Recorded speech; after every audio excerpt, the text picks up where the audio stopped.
It's funny how money changes situation. Miscommunication leads to complication. My emancipation don't fit your equation.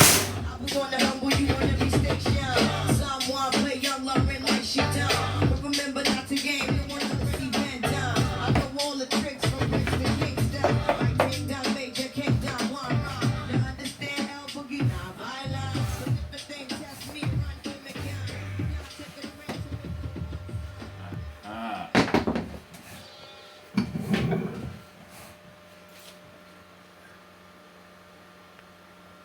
Welcome to 96.1 FM KEXU. I'm the Black Cripple.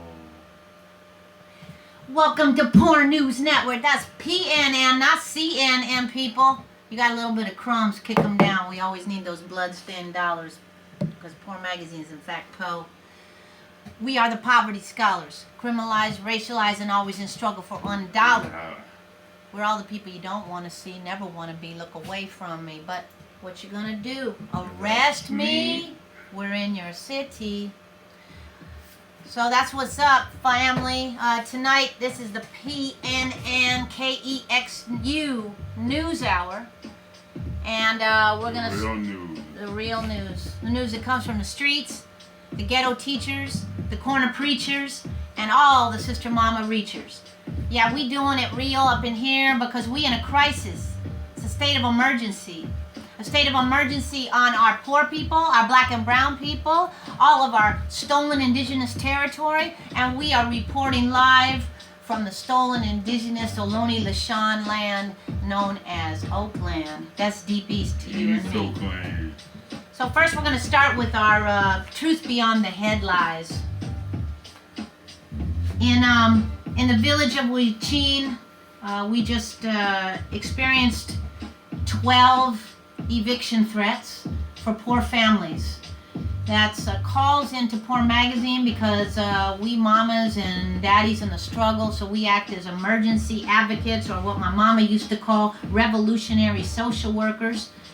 Doing what we gotta do, revolutionary jailhouse lawyers outside of jail without the degree or the paper, but we put it together however we can. Shout out to Sister Mama, Audrey Candy Corn, shout out to Vivi T, shout out to Queen Nandi, Lori, Junebug, and all the other welfare queens who make it happen for all our babies and our mamas out there. So in our Porn Magazine family, we've got 12 emergency calls right here in Deep East of families facing eviction threats. So as we fight for those crumbs, we also fight for the manifestation of landless people's liberation like we do in here at Homefulness.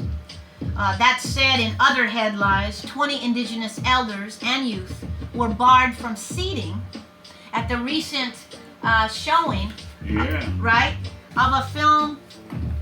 A film made for Native American people.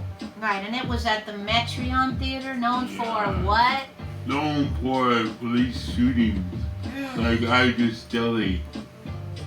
Ibaye, Idris Deli, Ibaye, Lamisha, shout out to Lamisha Irizarry and the Idris Deli Foundation. And to all the mamas and the uncles and the daddies and the grandmas who have lost our babies, shout out to Torian Deja Hughes and Mama Audrey, to all of the babies who shouldn't have been lost. The Metreon Theater in the village of Yalamu, gentrification city, aka San Francisco, barred their entrance. So stay tuned for that. Also in the city of Huichin, that's Oakland, there were citation and removal orders made to trees and a bench made of straw created by longtime black, brown, and unhoused residents in Driver Plaza. That's right. The Black Panthers have been going there since decades. So it's been a favorite place for black and brown people to go to hang out, to get food, and to really strengthen the community. So the struggle continues. We're gonna later on in the broadcast we'll show you a little exercising of our constitutional rights to civil disobedience at the city of Huichin on that issue. But stay tuned. And as well, and lastly, and definitely not finally, over 100 unhoused residents in West Oakland, homes. That's homes to you and the people out there listening and watching. Homes, which could be tents, which could be doorways, which could be cardboard motels, as Mama D used to say, because if we evicted, it doesn't mean we leave, it just means we move into those cardboard motels. So over 100 unhoused residents in their tent in West Oakland were bulldozed, not by the city, but by the condominium developer who wants to turn that land into more condos. You got it, more condos. So there's going to be an emergency mobilization in the coming hours. Stay tuned, because this is a crisis. It's a state of emergency. And one more last, truth beyond the lies. Some popular cultural media from the clip hop version. Remember our lovely 50 Cent hip hop artist? He has a record of bullying people with disabilities. Done it 4 times in a row. Well, BET just gave him a show. Yeah, so his show will be on BET. Gave a bully his own show. So, we protest against, the Breakfast Club when one of the DJs, talked bad about transgender people. We protest against, late night talk show hosts, white men talking about, field Negroes. But we don't talk about how people get away with bullying disabled people and get their own show on BET. So, contact BET and say no to 50 cents. So as our last segment, we're actually going to talk a little bit, or Leroy, you're going to talk a little bit about this brother who was in prison for 63 years. Ooh. Yes, and thank you, Tiny. Tiny put this on my Facebook, and it's a true story.